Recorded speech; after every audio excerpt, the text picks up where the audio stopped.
Welcome to the Fountains Studio Celebration.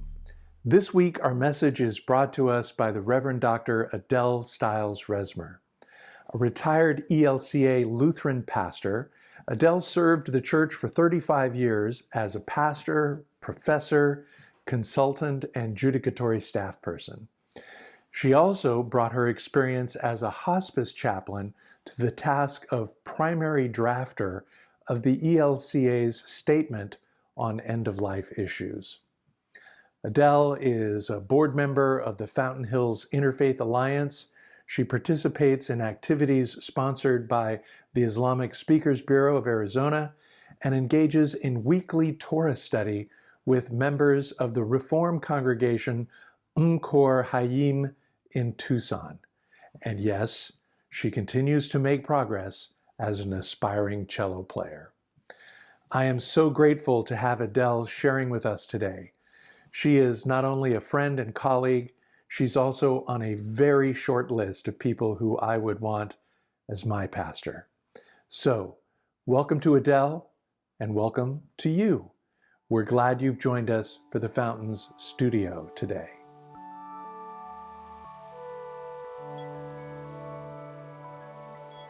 Join me as we get in the Spirit. We gather in the presence of the Spirit, each with our own needs, each with our hopes and our fears. and bring with us the needs of the world We come with our faith. and with our doubts, We come as we are. anticipating grace.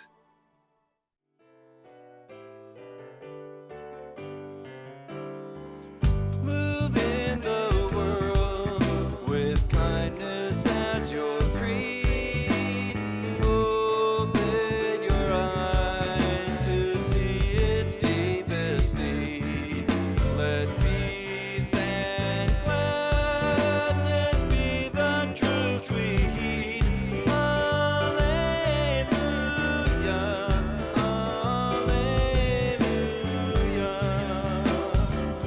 Move in the world, embracing its despair. The poor and lonely seek our gracious care. With outstretched hands, the gift of hope we share. Alleluia, alleluia.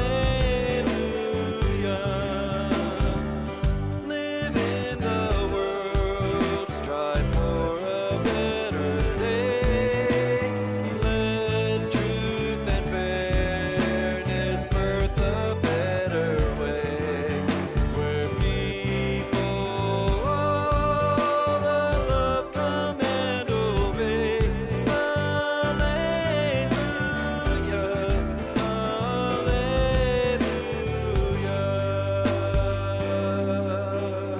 Alleluia, Let's affirm the Fountain's mission together. As followers of Jesus, We put love first.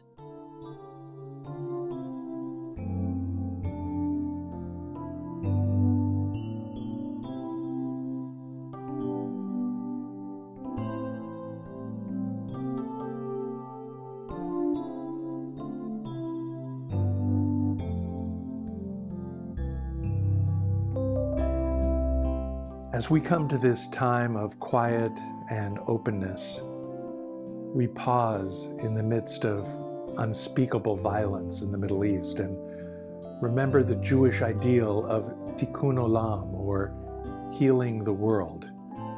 It sounds like an impossible aspiration at times like these, but a wise teaching in the Talmud, Judaism's oral tradition, says, you don't have to complete the work, but neither are you free to desist from it.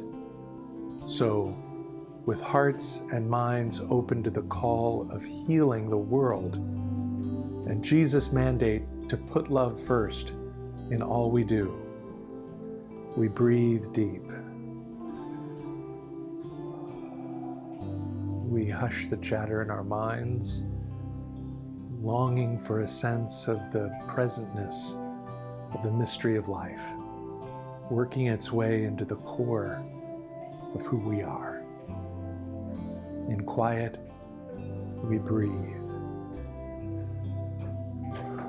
In stillness, with anticipation, we open ourselves to the movement of the Spirit. Move me, move me, move me to do your will.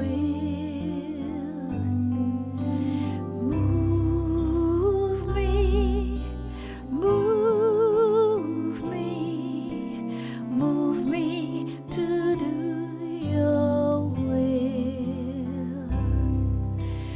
Move me, move me, move me to do your will. Move me, move me, move me to do your will.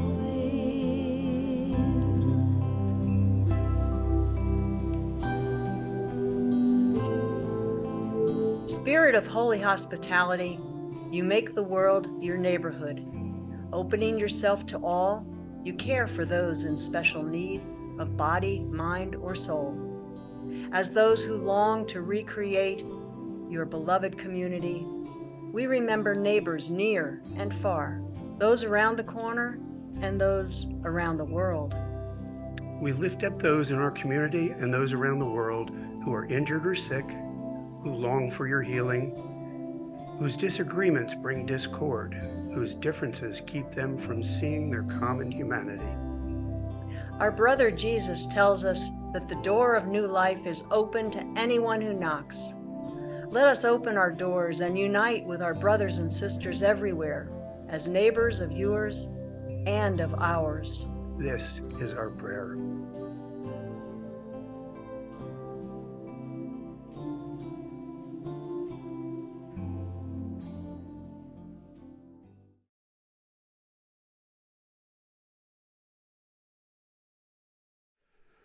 We offer this time of quiet, bringing our whole selves in the name of the one who taught his first followers to pray. Our Father, who art in heaven, hallowed be thy name.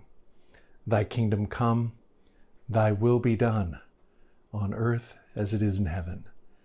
Give us this day our daily bread, and forgive us our trespasses, as we forgive those who trespass against us. Lead us not into temptation, but deliver us from evil. For thine is the kingdom, and the power, and the glory forever. Amen. Move me, move me, move me to do your will. Move me, move me, move me to do your will. Move me, move me, move me to do your will. Move me, move me, move me to do your will.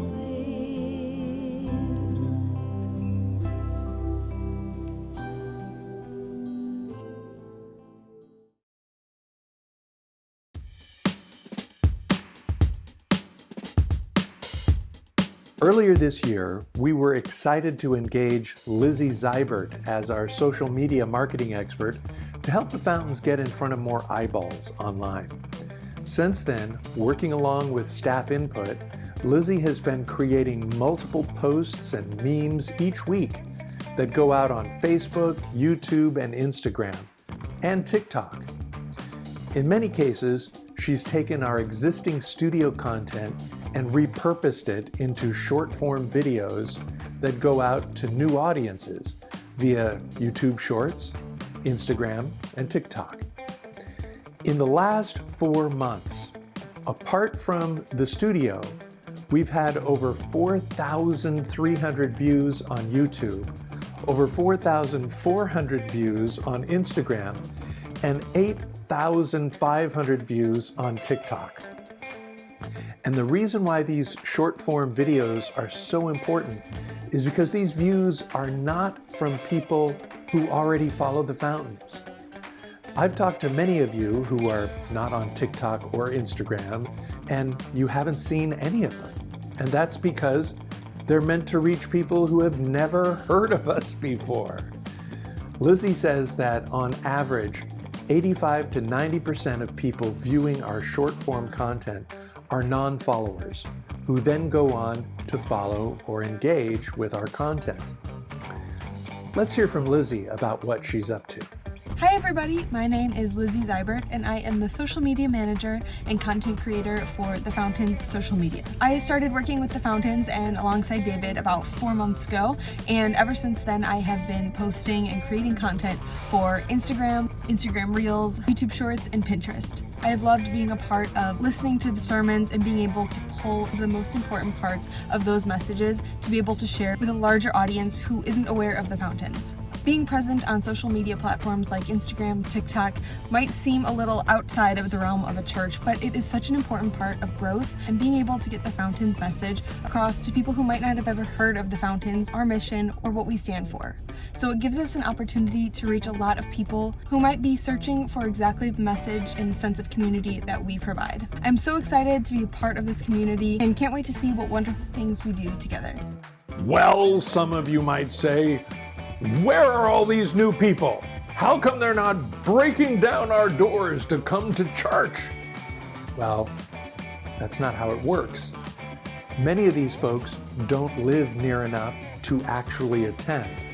And for those who are local, it takes multiple views and engagements online before they'd even think about coming in person.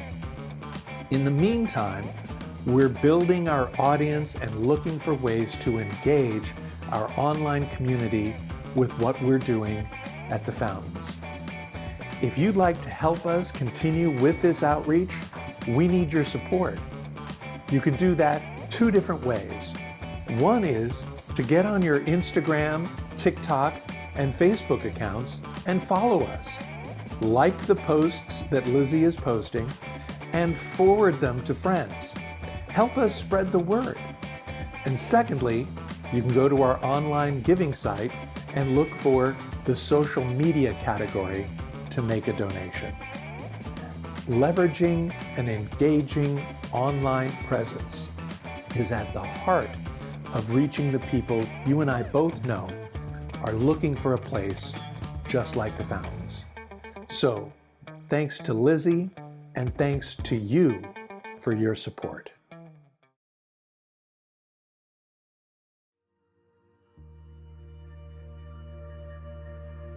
Every day, the Fountain strives to put love first, both in person and online. And if you're one of our many regular online viewers, we're grateful for your participation as a digital member. Every week, you hear about all the many ways you can give electronically to support this online outreach, like using the QR code on the screen, going to give.weputlovefirst.org, or downloading the Vanco mobile app. Then when you're on our secure giving site, be sure to look for the line that says Studio Celebration Donation. A contribution here lets us know that you're out there, that the studio is important to you, and that you want to be part of supporting this growing digital outreach. So wherever and whenever you're watching, we're glad you're joining us. Thanks in advance for supporting the studio financially.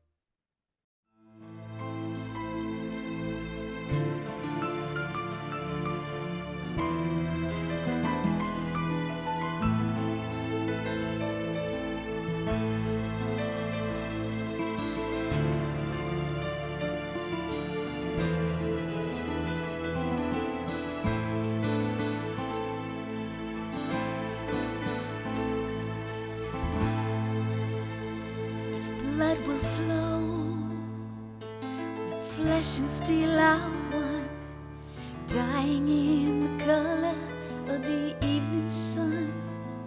Tomorrow's rain will wash the stains away, but something in our minds will always stay.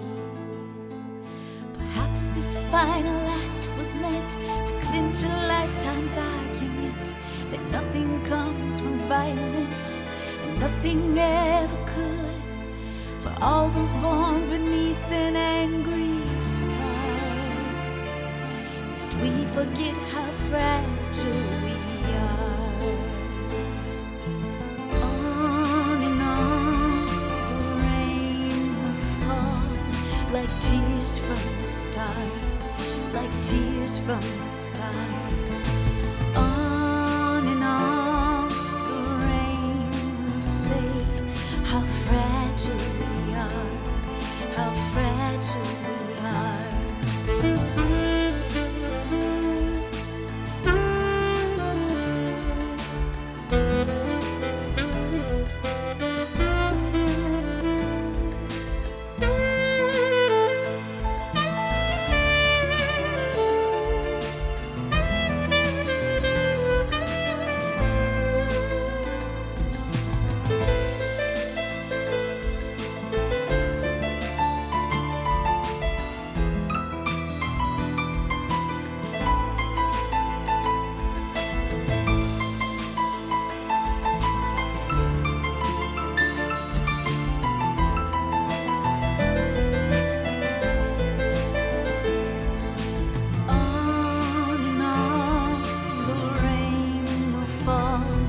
Like tears from the start, like tears from the start.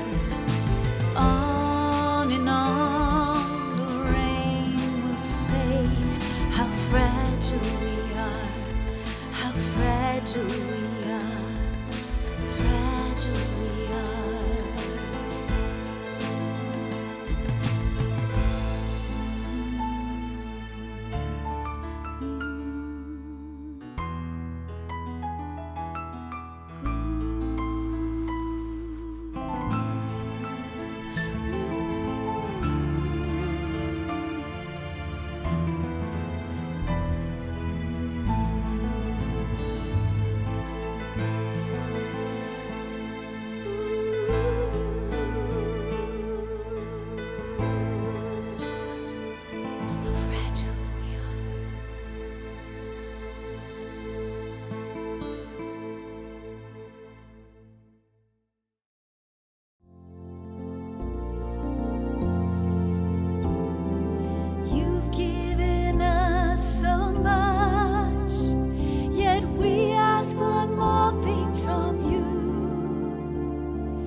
Choosing to live with hearts full of gratitude. Give us the gift of choosing to live with hearts full of gratitude.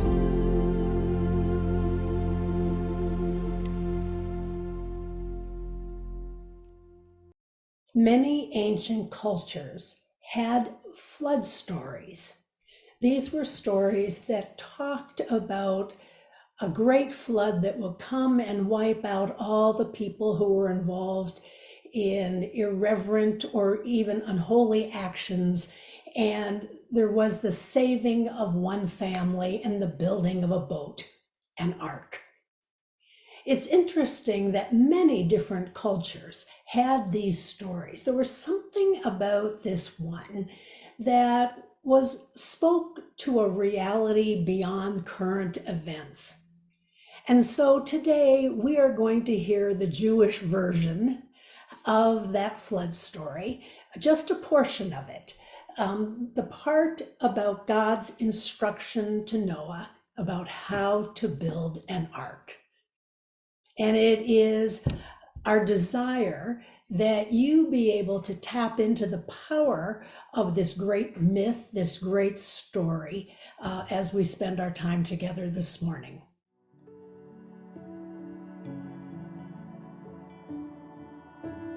Our words of wisdom are from Genesis chapter 6, verses 14 through 16. And God said, "Build yourself a ship from teak wood. Make rooms in it. Coat it with pitch inside and out. Make it 450 feet long, 75 feet wide, and 45 feet high. Build a roof for it and put in a window 18 inches from the top. Put in a door on the side of the ship and make 3 decks, lower, middle, and upper." Hear what the Spirit is saying to the church. Thanks be to God.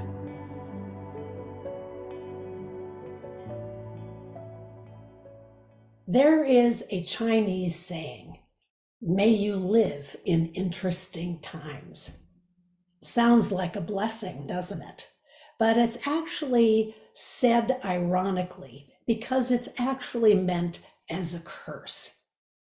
The assumption is that quiet times when nothing is happening is actually a more peaceful and helpful time, and that interesting times are more violent, more chaotic, and destructive.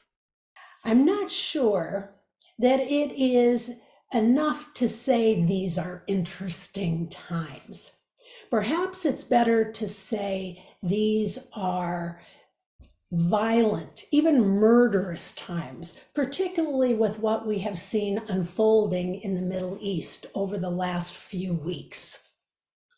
These are times when women, men, children, older people are killed in their beds, where young women are raped and dragged through crowded streets, where people are beheaded.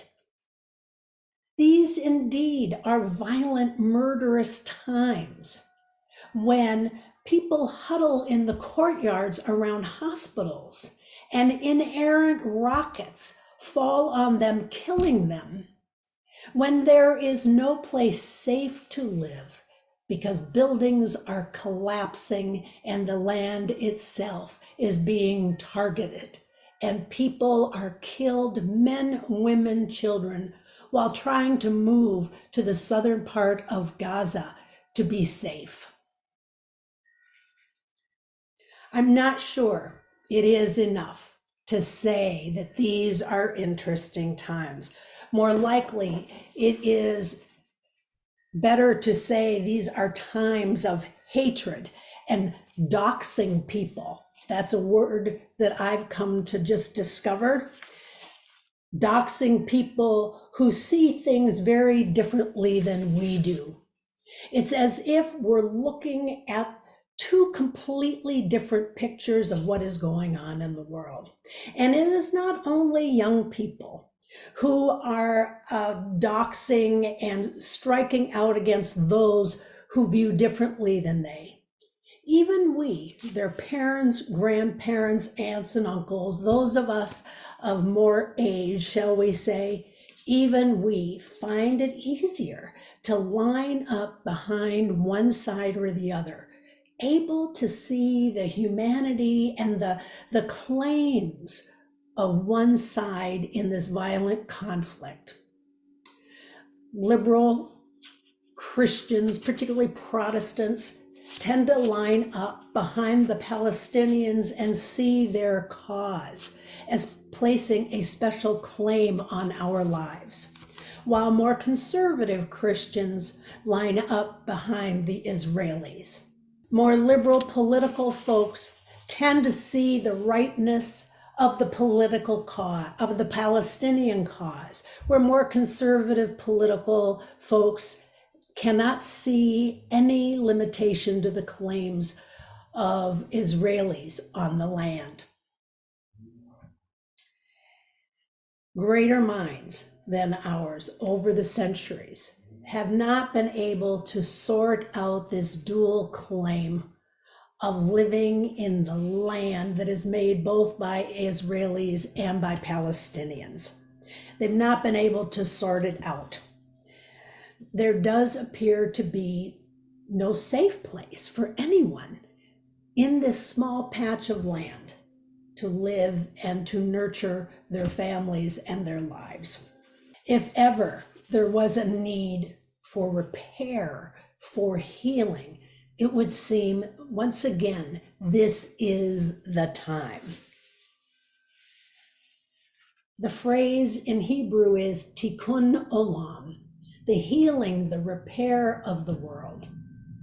The late Rabbi Jonathan Sacks put it this way when he described tikkun olam. It's an expression of the faith that it is no accident that we are here. In this time and place, with gifts and capacities, these opportunities to make a positive difference in the world. How do you and I, seemingly insignificant characters in this larger drama that is playing out in the world, how is it possibly that we can contribute to the healing, the repair of the world? My suggestion is that we build an ark. Not only an ark that will hold us as we attempt to sort out the complexities of this situation, but also will allow us to begin to do the work of repair, of healing. How big is your ark? Well, I suggest that it needs to be big enough for us to lay out our moral compasses, that thing within us that helps us to know what is the right, the good thing to do, that we can lay them out almost like timepieces on big, long tables. I'm thinking the kind of tables we find in the public libraries of big cities like New York or LA. That when we lay our moral compasses out on these tables, we can see whether they're dinged up or if they're working at all. How can we tell if they are dinged or they are broken? Our moral compasses are not working if we can only see one side or the claims of one people in Israel and Gaza.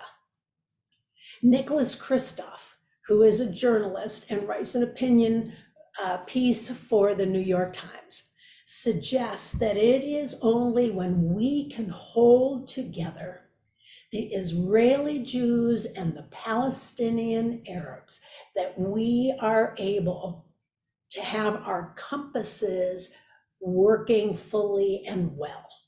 And when that is the case, when we can see the claims of both peoples, when we can see the humanity of both peoples, we know then that our moral compasses are finely tuned and are working the way they are meant to be working. This is no easy task. The repair, the fixing of our own moral compasses. We live in a time that invites us and even kind of shapes us into the kinds of people that it is so easy to see one side or the other. What helps us to be able to move beyond that polarized thinking? We are very fortunate in that the ark itself that holds us is the divine. It is the holy. It is God. And because it is the Holy One, the one who created all human beings, male and female, in the image of God, with that kind of divine spark within us, that holding by the divine enables us to see the divine spark, the divine identity of people in the multifaceted realities of the Middle East.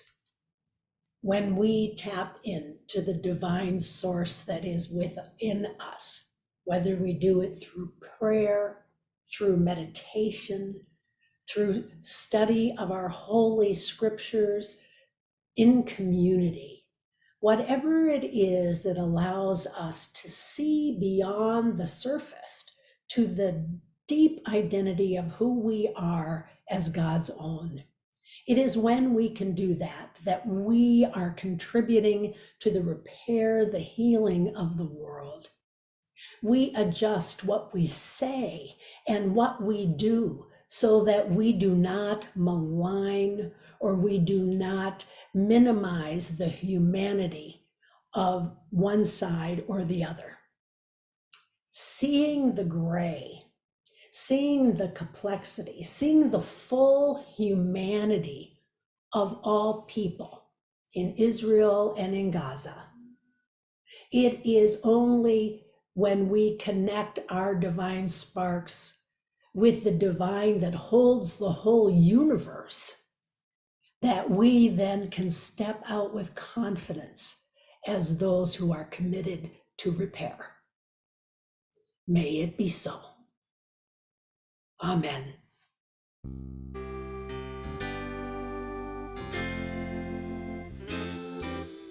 Though ancient walls may still stand proud and racial strife be fact, though boundaries may be lines of hate, proclaim God's saving act.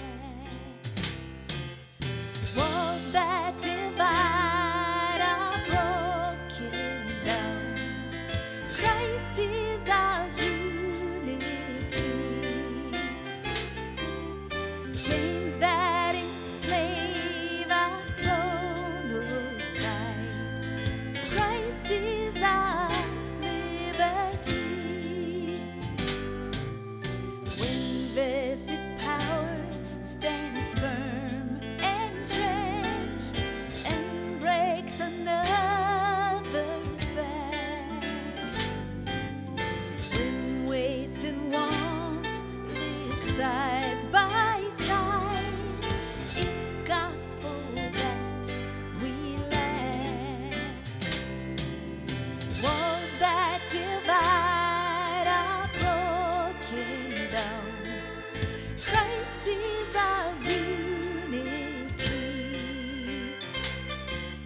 Chains that enslave are thrown aside. Christ is our liberty. The truth we seek in varied scheme, the life that we pursue,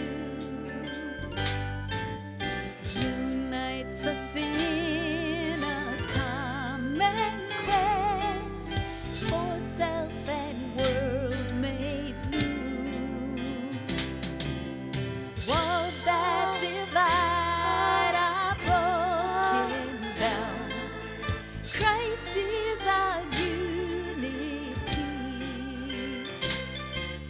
Chains that enslave are thrown aside. Christ is our liberty. The church divided seeks that grace, that newness we proclaim. A unity of serving love, cast lives praise to God's name. Walls that divide are broken down. Christ is our unity.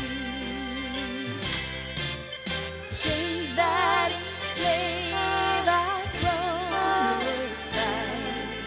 Christ is our liberty. This broken world seeks lasting health and vital unity. God's people by God's word renewed, cast off all slavery. Walls that divide are broken down.